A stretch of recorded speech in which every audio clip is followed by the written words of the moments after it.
नारायणं नमस्कृत्य नरं चैव नरोत्तमं देवीं सरस्वतीं व्यासं ततो जयमुदीरयेत्. Hello and welcome to my channel Kaliyuga Dharma. We will enter the very beginning of Adiparva today. Dharma and adharma are paths, both infinitely big. You can be dharmic in infinitely many ways across many lifetimes, and you can be adharmic across many lifetimes in infinitely many ways at varying levels. Yudhishthira and the Pandavas are likened to a tree of dharma with Krishna and his Vaishnava sages at its root, while Duryodhana and his side are likened to a tree of adharma at whose root lies Dhritarashtra. Yudhishthira is called the trunk of the tree of dharma, while Arjuna and Bhima its branches, Nakula Sahadeva its leaves and fruits, Krishna and the sages, the Vedantic sages, the Vedic sages, as its roots. Likewise, Duryodhana is the trunk of adharma, Karna and Shakuni the branches, various adharmic rulers, including their own brothers, are the various fruits and leaves of this tree. Dhritarashtra as its root. As to why Dhritarashtra is at the root of the tree of adharma, we will understand that across the Mahabharata, as there is no 2-minute answer to this. You need to understand that Dhritarashtra is a character with many complicated mental problems and maladies, and you will understand Dhritarashtra's character in full color only when we progress across the Mahabharata chapter by chapter. Now, there are many summaries of Mahabharata, some regular and some peculiar. One such peculiar summary is Dhritarashtra's lamentation, in which he cries to Sanjaya, and in the course of crying, he narrates the entire Mahabharata's key events. His peculiar lament is in the following format. O Sanjaya, if the Pandavas can do X, then I don't foresee victory for our side, but only defeat. O Sanjaya, if the Pandavas can do Y, I don't foresee victory for our side, but only defeat. O Sanjaya, if the Pandavas can do Z, I don't foresee victory for our side, but only defeat. So on and so forth. Then comes a long list of names of many kings and emperors who are extremely dharmic Rajarishis and world conquerors literally. Puru, Kuru, Yadu, Vishwagashva, Anuha, Yuvanashva, Kakutstha, Raghu, Vijaya, Vitihotra, Ahaga, Bhava, Shweta, Brihadguru, Ushinara, Shatarata, Kanka, Duliduha, Druma, and a host of many other such names. We have heard of some of these names such as Raghu and Kakutstha, but we do not know the majority of them. It is a stark reminder that no matter how big and great you are, you can be forgotten in a trice, for that is the nature of time which encompasses all of samsara, created space. We barely know some of these rulers. But there is another dimension to such great people such as these rulers. Although they were Rajarishis and protectors of dharma, even they could and they did commit deeds of adharma, and it goes without saying that a dharmic person can and will commit deeds of a sinful nature from time to time, as that is the nature of karmaphala and samsara. As long as we are here, we are going to be imperfect. Karmaphala can strike anyone at any time, no matter how great the person is, and make even a sagely protector of dharma behave like a wild barbarian all of a sudden. The power of karmaphala and the gunas that accompany karmaphala is the most centrally recurring theme of the Mahabharata. Now a question will arise, why does this theme recur? The answer to this is that this theme recurs to showcase how helpless the Jivatman is in samsara and how it must keep using the intellectual faculties of the body it has gained to keep pondering about Sriman Narayana so that it leaves the cycle of birth and death and reaches him. Although this answer is very trivial to hear, there are layers and dimensions to it that would require more than a lifetime to understand, and that is precisely one of the Mahabharata's chief purposes, to make you soak in this wisdom and fully imbibe it into your very blood. If an intelligent and wise man can become ignorant all of a sudden, we must then remember what the Mahabharata says of the learned fool, which is another recurring theme on how merely knowing how to quote scriptures from books while practicing none of their morals makes you the biggest hypocrite. Indeed, many of the biggest hypocrites of the Mahabharata are not surprisingly Yagnopavita dharans, that is, people who wear the sacred thread. the Janeyu. And I don't say this in a casteist sense, but the fact remains that in their hubris of having learnt the Vedas from sages, they let their arrogance and false sense of duty take over their sense of rationality, something that Vidura, a non-Yajñopavita Dharan, a person who does not wear a Janeyu, never allows to happen.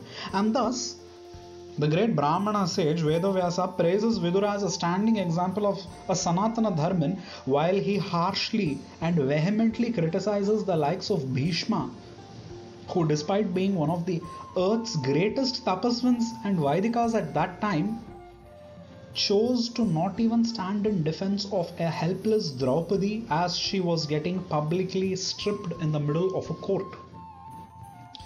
Indeed, there are few sins greater than the sin of having studied so many scriptures and yet lacking even the most basic morals. A learned sinner is far, far more depraved than the ignorant sinner who anyway does not know right from wrong. Sanatana Dharma is thus very different from any other religion, that a mere ceremony and a public statement of faith are not at all enough to call yourself a Sanatana Dharmik Vaidika or a convert to Sanatana Dharma. Krishna himself says in the Bhagavad Gita, Shruti Smritir Mamevagnya Yastam Ullanghya Vartate Agnya Chedi Mamadrohi Namad Bhaktopi Vaishnavaha. It literally translates to, the Shruti and Smriti are my commandments for you to follow. My here refers to Krishna's commandments. Krishna is saying this to Arjuna. The Shruti and Smriti are my commandments to you to follow. If you or whoever transgresses them, you are my betrayer and a breaker of your oath to me. You are no Bhakta of mine, nor are you a Vaishnava. If you fail to uphold the morals of Sanatana Dharma on a minute-to-minute basis in life, you are, by Sri Krishna's own words, no Vaidika. That is, you do not belong to this religion if you do not practice its morality on a minute-to-minute basis in life. We are an extremely practice-based and practice-centric religion in which practice of what is our personal dharma or swadharma is paramount above everything else.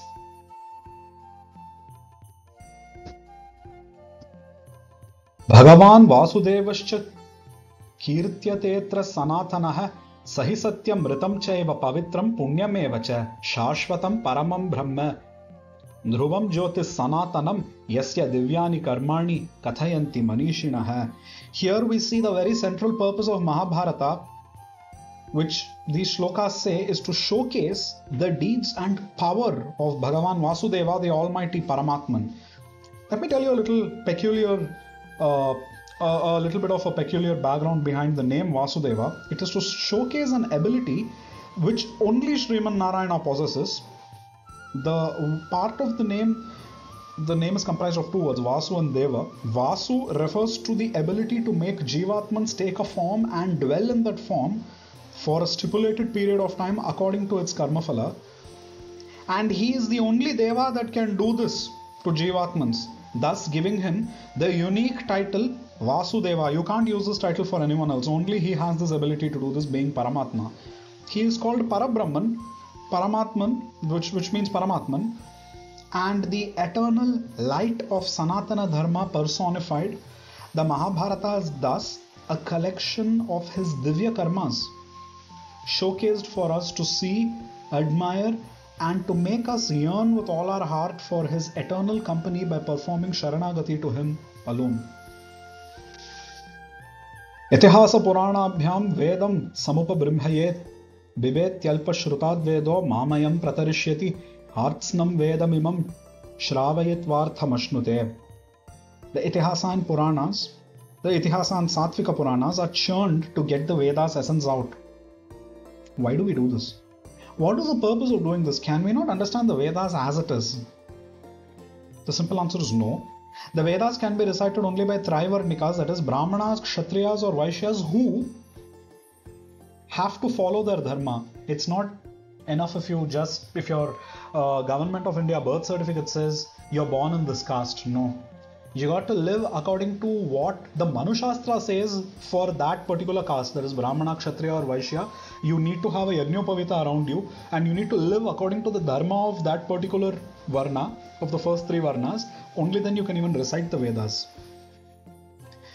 And moreover, the Vedas will speak in very abstract riddles on very conceptual lines. Even if it's complicated Sanskrit is understood, it won't say something in a straight manner. For example, it will say things like this: if you do this yajna in this way, you shall attain that fruit for such and such time frame. If you pursue this austerity, you and so many generations of your lineage for such and such time period will get such and such fruit. If you pray to these devatas by offering them XYZ in such a manner while performing these austerities, you shall go to so and so loka for the next few lifetimes. If you did XYZ sins, you will have to perform these prayashchitas in these particular ways and then resume a certain path of Bhakti Yoga, which will once again give you this kind of gati. This is all the Vedas will sound like for the most part. Conceptually, all this is fine and dandy. And what does any of it mean in real life? The demonstration of that very thing in real time is what the Mahabharata does. It takes real life examples case by case and showcases various karmic gatis and their repercussions across lifetimes.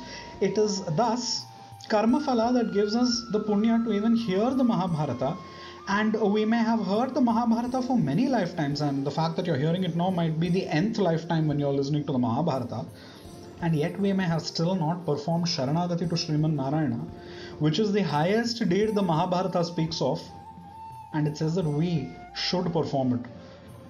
But what's certain in all of this, whether we have been listening to it for multiple lifetimes or whether it's the first time we are listening to Mahabharata in our entire karmic trajectory, what is certain is that we become progressively more and more dharmic by listening to the Mahabharata.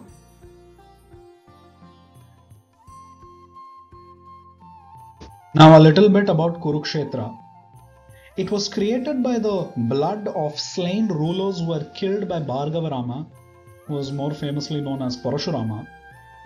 Now, this is one of many grey area topics of the Mahabharata, for the question will certainly arise as to whether creating lakes full of blood can be considered a good thing, and if so, how?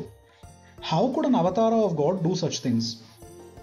There are very long and complicated answers here, which you will be able to appreciate only when you have studied the Mahabharata literally shloka by shloka for, I would say, a few years at the very least. There are very long and complex answers to just be able to appreciate the reasoning behind this. But I'll give you those answers in a gist, and as time goes by with every progressive chapter in Mahabharata, you may gain a better appreciation of this answer. Bhargava Rama was not always an avatar of God. He was an avatar for a while, and after a while, he ceased to be an avatar.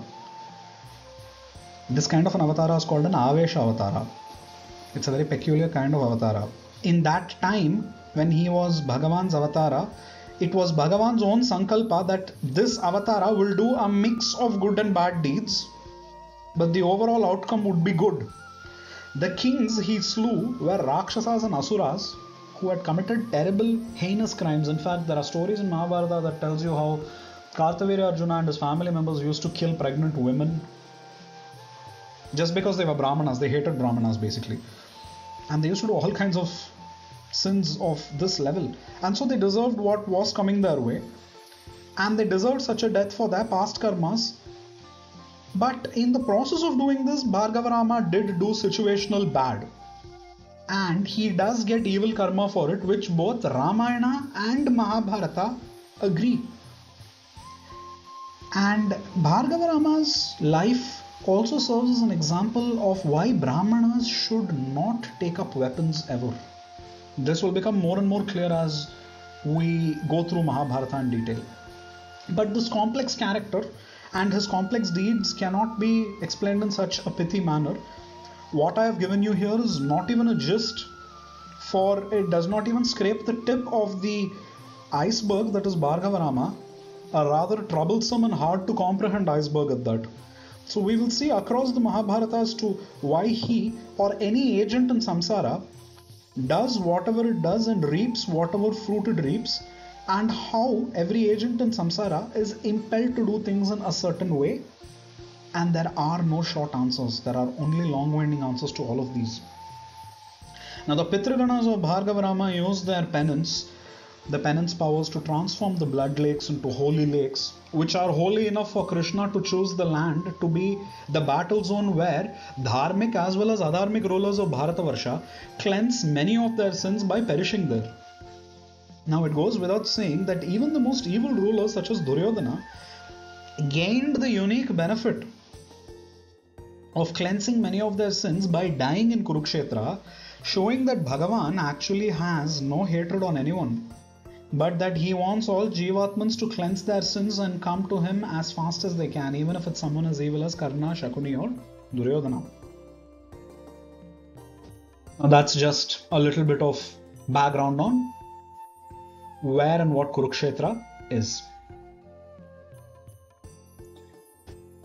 Of course, in case I did not mention it, Kurukshetra was known as Samanta Panchaka in the Yuga Sandhi between Treta Yuga and Dwapara Yuga.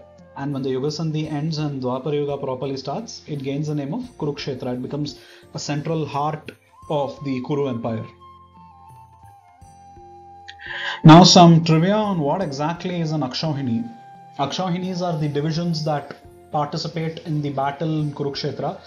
As we all know famously, the Kauravas have 11 Akshauhinis and the Pandavas have 7 Akshauhinis. Now, Adiparva does say what an Akshauhini is comprised of. There are some numbers on the screen over here, you can look at it for yourself.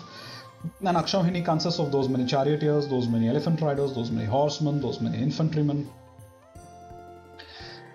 And frankly, you need not even remember any of this. This knowledge is not mandatory to have because this is just trivia. The focus of Mahabharata is not to train you to be a soldier or a military strategist, but to imbibe in you Vedic morals and the mindset to appreciate why you must be a follower of Sriman Narayana. So finally we have a summary of Adiparva chapter wise. These are the chapters of Adiparva. You have Paushya Parva, the very start. A bunch of Paushya Parva and Pauloma Parva are a bunch of disparate stories, seemingly disparate, separate stories, which all very neatly tie up at the end. These stories focus more on why you must obey an acharya, what bhakti looks like, what sattvika nature of students will look like when they follow a Vedic acharya, etc. Astikya Parva goes into the part where Janamejaya, the great grandson of Arjuna, is conducting his Sarpa Satra Yajna, where he is going to kill all the Nagas, and how Rishi Astika comes and saves them. Sambhava Parva, and of course the first 3 Parvas also cover the famous Vinata and Kadru story. We will be looking into it in the future chapters, in the future episodes.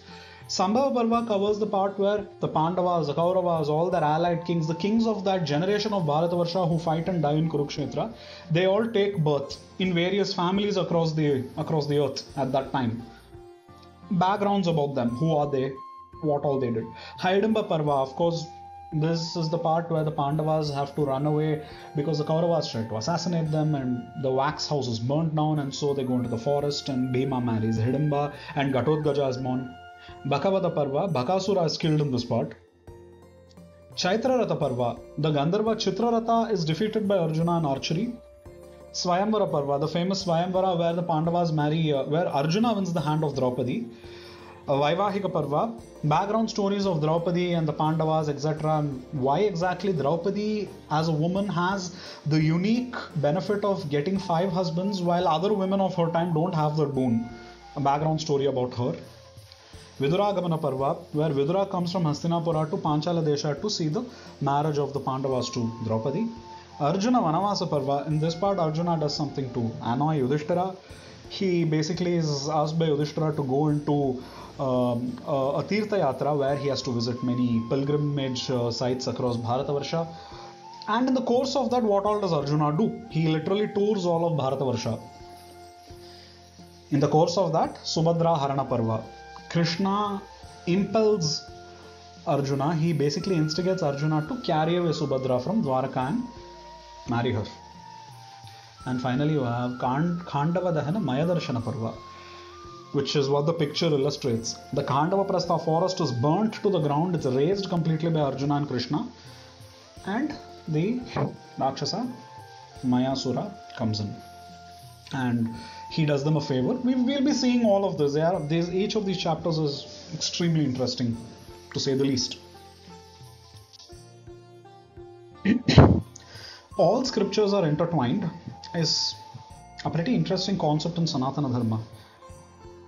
Basically, a lot of things on how creation occurs, how elements form, how elements condense, how in created space-time elements form higher and higher entities, and how from the smallest unit of material existence, the Paramanu, to the largest galactic objects like Nakshatra, Vamshas and Brahmanda itself, how everything is made to exist, will not be covered in one place.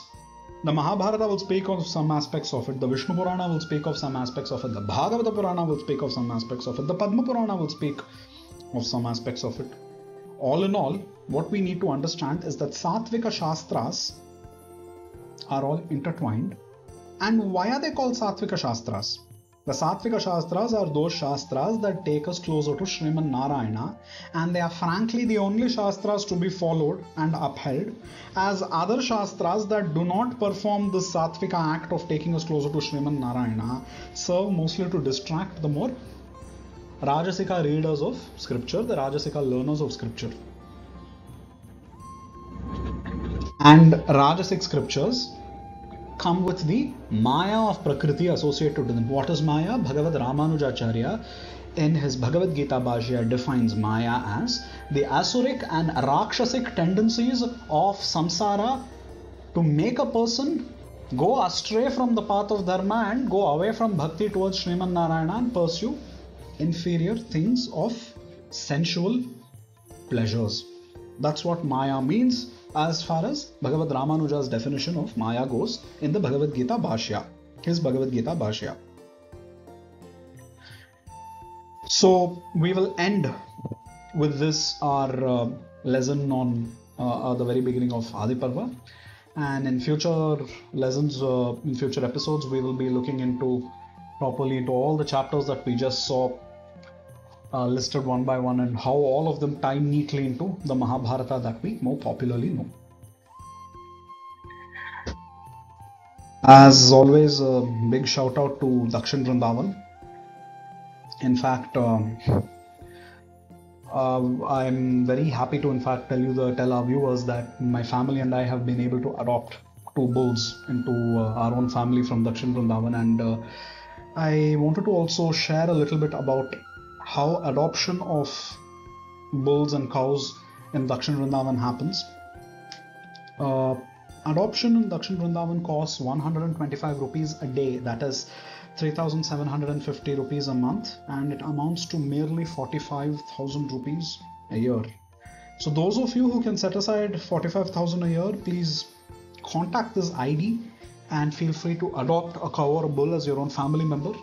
And you can also make periodic donations to them if you're not able to do a full adoption. But adoption by itself is actually not that expensive. It works out to 3,750 a month for a whole month. Needless to say, I will repeat our usual reminder again that you must do your bit towards serving the Gau Vamsha, and it's the one way that helps you move faster towards Sriman Narayana and to please Sriman Narayana extremely quickly and wash away your previous lives' sins and move closer and closer in your path to Paravaikuntha. Srimate Narayanaaya Namo Namaha.